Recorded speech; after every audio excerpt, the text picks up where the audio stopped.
Le Seigneur soit avec vous. Et avec votre esprit. Évangile de Jésus-Christ selon saint Jean. Gloire à toi, Seigneur. Jésus avait dit aux Juifs, « Je suis le bon pasteur, le vrai berger. » Il leur dit encore, « Mes brebis écoutent ma voix, moi je les connais, et elles me suivent.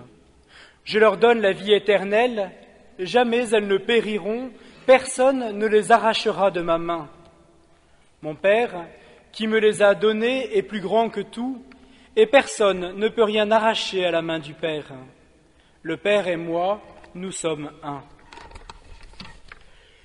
Acclamons la parole de Dieu. Louange à toi, Seigneur Jésus.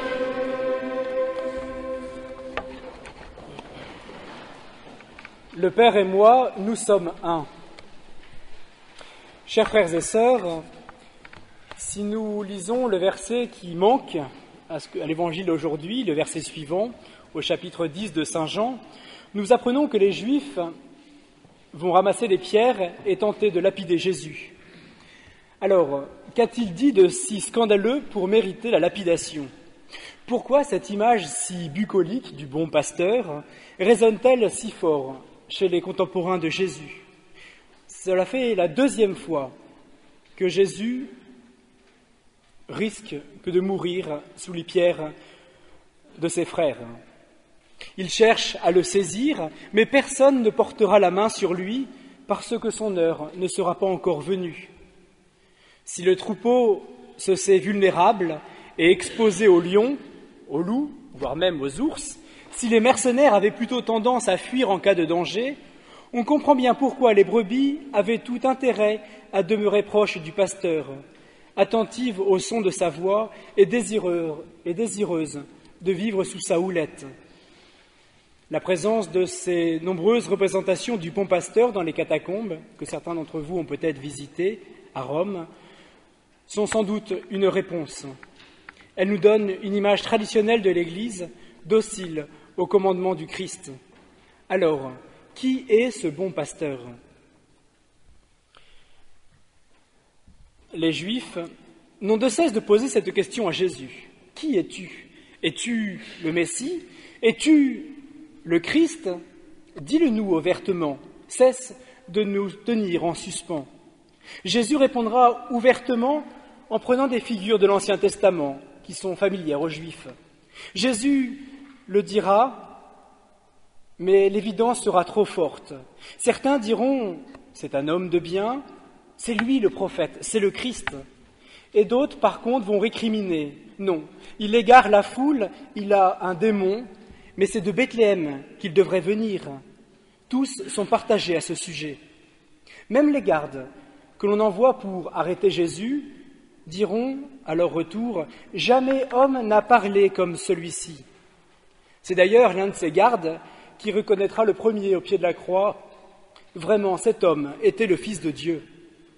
Alors, pour répondre à cette question, Jésus se présente quelques versets auparavant dans Saint Jean comme la lumière du monde, ou alors la source d'eau vive. Et aujourd'hui, le bon pasteur. Il va même jusqu'à dire « En vérité, je vous le dis, avant qu'Abraham existât, je suis. Depuis toute éternité, je suis. » Scandale pour les Juifs. La notion de pasteur est une image très forte pour les Juifs. Israël se sait être ce petit troupeau guidé par un berger sûr, cet araméen errant que furent les patriarches d'Israël au sein d'une civilisation pastorale. Le pasteur est à la fois le chef et le compagnon. C'est un homme fort, capable de défendre son troupeau contre les bêtes sauvages. Il est aussi délicat envers ses brebis, connaissant leur état, s'adaptant à leur situation, les portant dans ses bras, chérissant l'une et l'autre comme sa propre fille. Si son autorité est indiscutée, c'est parce qu'elle est fondée sur le dévouement et l'amour. Oui, telle est l'expérience d'Israël durant son exode. L'alliance entre Dieu et son peuple est sûre. Marcher sous la houlette de Dieu est la protection la plus certaine pour ce peuple de nomades. Se savoir dans la main de Dieu est l'unique espérance pour ce peuple en exil. Vous êtes dans ma main, gens d'Israël, dit le Seigneur, et personne ne peut rien arracher de ma main.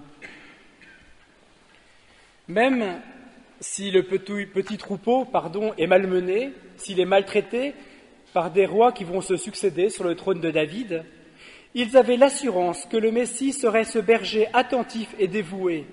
C'est pour cela que Jésus reprend ce rôle de pasteur. Si personne ne peut être arraché à la main du Père, personne non plus ne peut être arraché à la main de Jésus.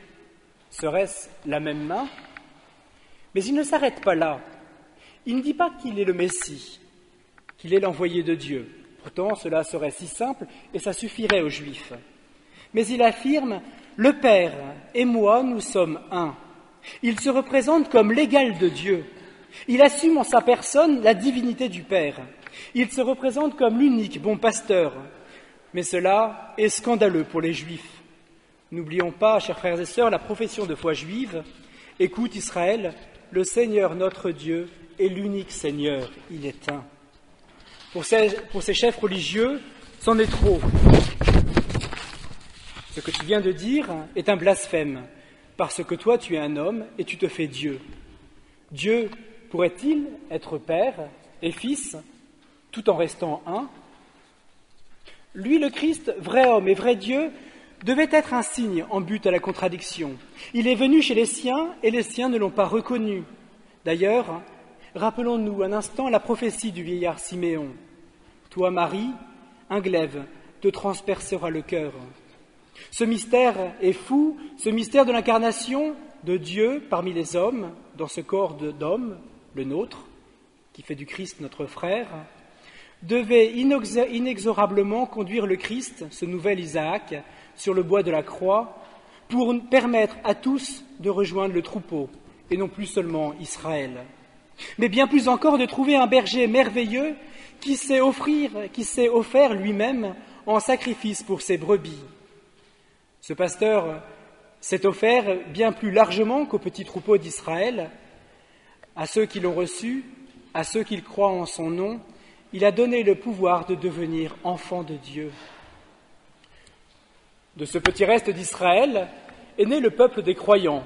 Bien plus encore, le Christ promet la vie éternelle à ceux qui le choisissent comme pasteur.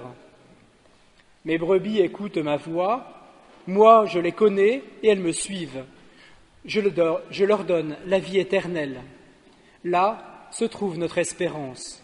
Elle se nourrit de la certitude que personne ne peut nous arracher de la main du Père.